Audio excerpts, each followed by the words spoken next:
Welcome back. You're still watching Business Morning on Channels Television. We'll continue our conversation now, and I'm still here in the studios with Mrs. Adenike Shobajo, who's a PR consultant and gender advocate, as well as Mrs. Fayo Williams, who's the first Vice President, NECA's Networks of Entrepreneurial Women. Thank you so much for staying with us. Thank you.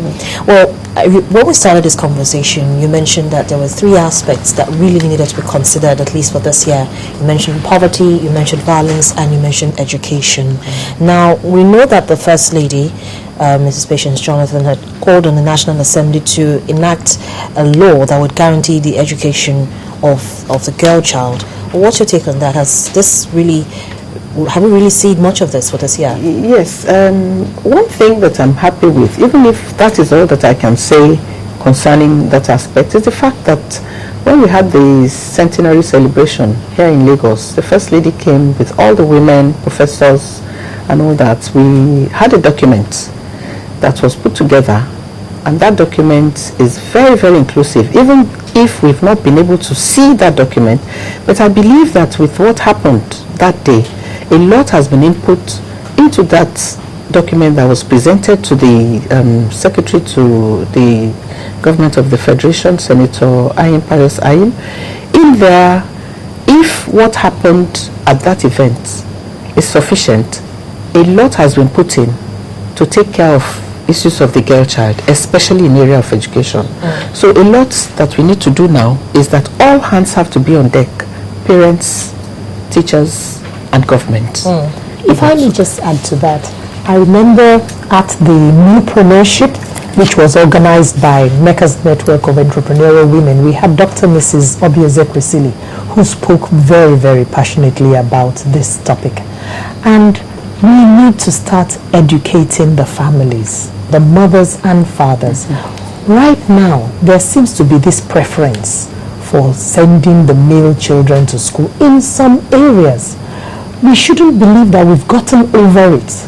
It's still lingering there, and we need to address this squarely. And women themselves must know that both their girls and boys should be given life skills like cooking, life skills like, you know, being able to do some agriculture, some basic things. Whether you're a boy or you're a girl, you should be involved in picking up these life skills. And speaking about picking up skills, as an entrepreneur, you know, you actually have those skills that you want to sell to the public. What's it like being a professional, a female professional, woman professional, or an entrepreneur, at least for this year? It's been both exciting and frustrating. I would say both, you know, ends of the stick, because excited in the essence that there are quite a lot of initiatives, like you said, about the money, the funds set aside for women. You know, we were looking at all that with very high expectations. Exciting because towards the latter part of the year for me, there seem to be a lot more opportunities opening up.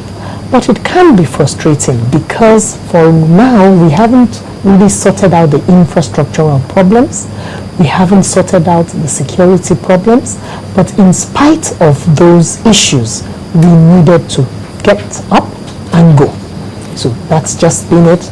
And I believe a lot more women are beginning to make their mark in the area of entrepreneurship. Okay, so what more can be done to actually encourage, you know, women entrepreneurs and professionals, either from the government or the private sector?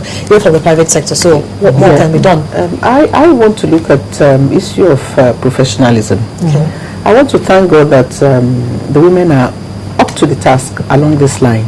You have professionals in all sectors. The real sector of the economy, women are there that can hold their own.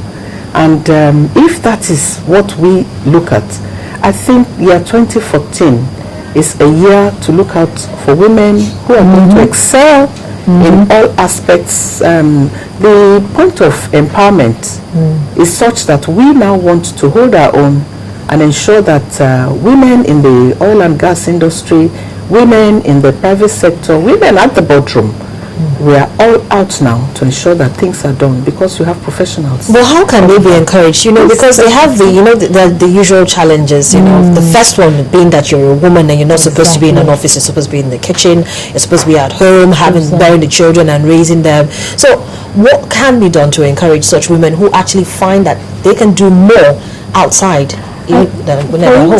For instance, I was browsing the site of the Association of Women Bankers, and it was stated clearly that they found out that though you have a lot of women in the banking industry, very few were getting to the managerial, levels. And what they had done was to encourage more women to take the professional exams. So education is the bedrock. We need to encourage the girl child to be all that she can be. Right now, we still have some women being prevented from going into things like piloting or engineering. Yesterday, I was in a family circle and I was told, several years ago, you were prevented from being a pilot. And I said, why was that done? Because right now, we have more women who are coming into that field. So like Mrs. Shubaju had said, in the medical line, in ICANN, for instance, you've had a number of women presidents.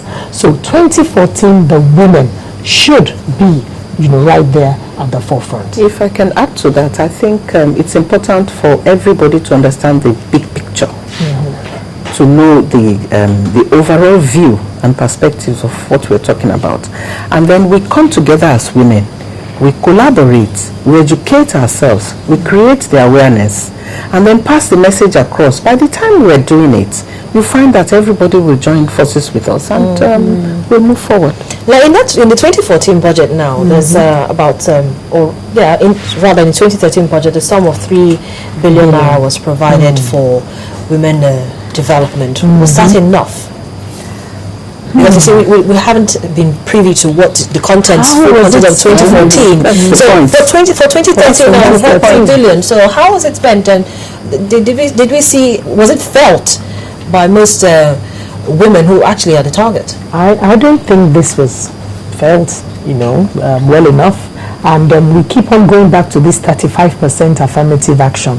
Right now, if you look at the statistics, out of 109 senators, only 9 are women. Out of 360 House of Rep members, 27 are women.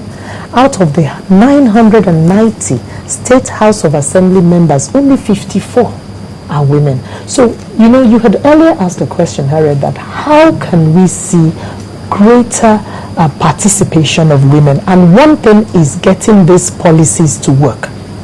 We really need to put action, into these policies now, such that the private sector is being encouraged, even the government themselves, in board appointments, in various, sectors of the economy. They should begin to encourage more women to participate. Women in technology, for instance, women, there's a digital divide. There's a huge gap between the technological prowess of men and women right now.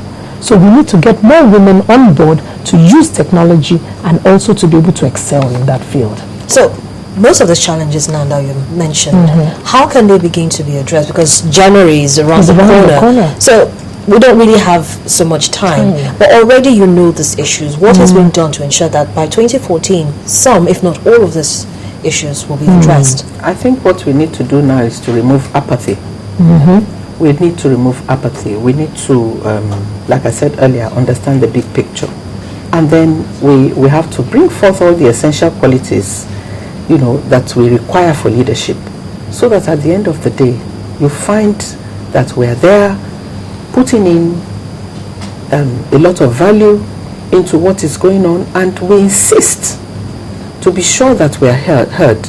Not only would we be heard, but be seen practically doing what is essential, so that we can input and impact, what government is doing, how the private sector is moving.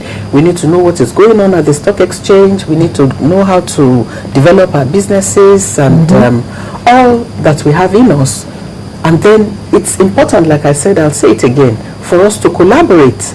We're doing that at the chamber level. We're collaborating to ensure that not only are we building up the blocks, for the top ones, we look at the middle level ones and even the grassroots. Okay, so Fayo, just before we go, many people still believe that gender could be a barrier to career progression in our environment. And you already mentioned it that the Association of Women Bankers actually saw that. Identified something like so that. for us now going forward for 2014, how can this be addressed? The way it can be addressed is, well, one of the ways could be advocacy, greater advocacy, and honestly, gender is not a barrier. A woman is naturally somebody who can multitask, who is quite organized because she has her traditional roles as mother, as caregiver, and then in the office, she's able to also, put in her best. I think someone like Ibukun Awosika put it quite well when she was interviewed on radio and said, look, I don't know about balance. All I know is that whatever I have to do that day, whichever needs my full attention, I give it my full attention. Sometimes it could be the children or one of the children that needs my full attention, I make that my priority number one. And other days it may be work because she runs the Sokoa Chair Center and all, and she says sometimes it could be work and I have to give that my full attention. So some of the ways I would say is number one, advocacy. We must have the women's groups, including mine, Makers Network, going around letting government know that this 35% affirmative action, we want it implemented. We want to see the results. We don't want statistics like what I just reeled out to continue occurring. Secondly, the women must embrace education, more professional development, go for online courses, attend entrepreneurial courses, and develop themselves. And thirdly, we need the help of state and local governments. Right now, women have a lot of questions. They need some hand-holding in some areas to get their business plans up, to get their businesses registered, to go for licensing and accreditation. With some of the agencies, NAFDAC, SON, they're beginning to open up and provide more information for these women, and this needs to be, fully, brought on board so that the women can overcome some of these hurdles that had been in their path. So definitely we have a roadmap or blueprint for us going ahead into 2014. But thank you so much, Mams, for coming on the program this morning. It's been interesting. Although this conversation hasn't ended, I'm pretty sure you know. So I see Mrs. Shobajo, she actually has something more to say. I actually wanted to mention that aside the government intervention, you have non-state actors who are ready to work with non-governmental organizations, and then you have donor agencies who are coming in now to work with non-governmental organizations. I think that is important as well. Well, like Fayo actually said, it's all about enlightenment and sensitization. Yes. So if we get this message out, definitely the women will know where to go to get the information that they need. But thank you so much for coming on the program this morning. Thank you for having us. Well, I've been speaking with a PR consultant and gender advocate Adenike Shobajo and Fayo Williams, the first Vice President, Makers Networks of Entrepreneurial Women, and we've been reviewing women's participation in nation building for the year 2013. But that's the program for today. Thank you so much for watching. I'm Harriet Agbeni.